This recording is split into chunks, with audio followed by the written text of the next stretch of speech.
29 juillet 2007, Stade Gelora Bung Karno, à Jakarta. 72e minute. Mahmoud domine le portier saoudien Yasser Al-Mozaïm dans les airs et catapulte le ballon au fond du but malgré la présence de 2 défenseurs sur la ligne.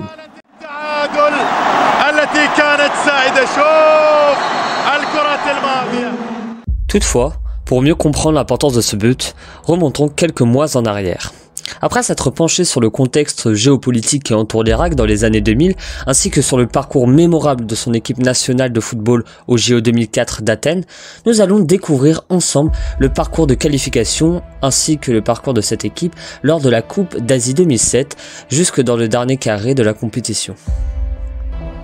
Bonjour et bienvenue dans ce premier épisode de Géosporétique où nous allons nous plonger dans un nouveau chapitre de la grande histoire du sport dans lequel les lions de la Mésopotamie nous prouvent que le sport peut créer de l'espoir là où autrefois il n'y avait que du désespoir.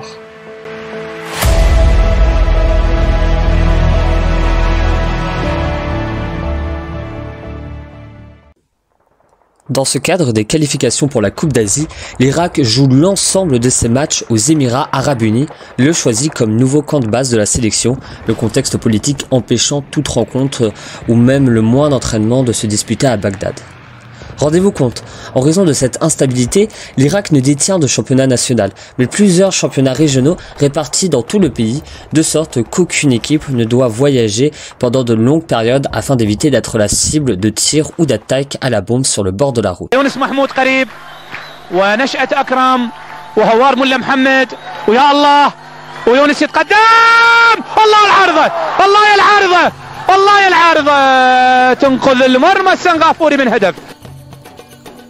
Toutefois, malgré une défaite d'entrée face à Singapour, l'équipe se qualifie première de son groupe de qualification à égalité de points avec la Chine, mais devant Singapour et la Palestine, autour notamment de son capitaine Younis Mahmoud, 24 ans seulement à l'époque et aujourd'hui recordman du nombre de sélections avec l'Irak du haut de ses 90 caps. Les Lions de la Mésopotamie se structurent dans l'espoir de réaliser un beau parcours, d'offrir quelques minutes de bonheur au peuple irakien. Moins de 2 mois avant le début de la compétition en mai 2007, Jordan Vieira se voit nommé sélectionneur pour le temps de la compétition. Après être passé par le Maroc, le Koweït ou encore l'Arabie Saoudite, l'entraîneur prend vite conscience de l'importance du football pour les joueurs, représentant l'un des rares vecteurs d'unité d'un pays en pleine guerre. Hi, I'm Jordan Vieira, coach of Iraq national team. You're watching Football Asia. Ayant carte blanche de la part de la fédération, l'objectif est clair, aller le plus loin possible et redorer le blason de la sélection. En effet, depuis le mondial au Mexique de 1986, synonyme de première et seule participation à la Coupe du Monde pour le pays, le football irakien patine, ayant dû renoncer à plusieurs compétitions dues aux différents conflits dans le pays, à l'image de la guerre du Golfe au début des années 90, dont le bilan s'élève à près de 250 000 victimes côté irakien, civils compris. Comment sommes-nous censés rivaliser avec l'Australie, l'Iran, le Japon, la Corée du Sud et tous ces pays riches ? Qu'est-ce que l'Irak ? Nous n'avons pas de véritable championnat et les joueurs de l'équipe nationale ne peuvent même pas s'entraîner, parfois parce qu'ils sont la cible des terroristes. C'est entouré de tous ces commentaires que les joueurs de la 84e équipe au classement FIFA rentrent sur le terrain pour le premier match dans la compétition. Personne, y compris les supporters irakiens, ne croit aux Lions de la Mésopotamie, dont une place en phase finale semble inespérée.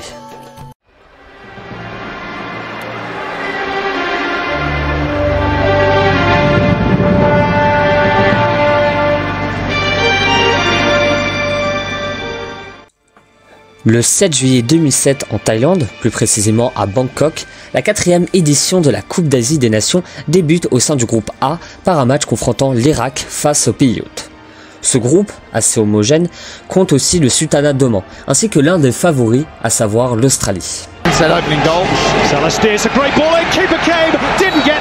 And Iraq are level through their captain Younis Mahmoud, and after that brilliant save, it's a partial error at least by the goalkeeper. 1-1.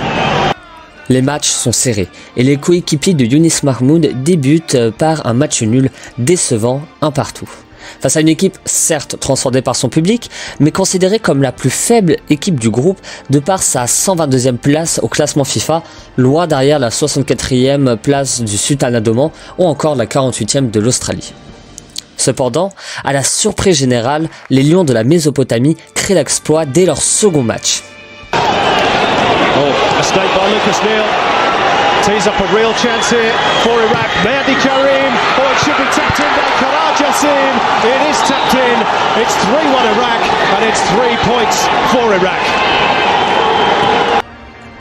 Face aux favoris du groupe, cette équipe s'impose sur le score de 3-1 avant d'assurer sa qualification et mieux sa première place en concédant un nul 0-0 pour leur dernier match, se laissant ainsi le droit de rêver pour l'écart.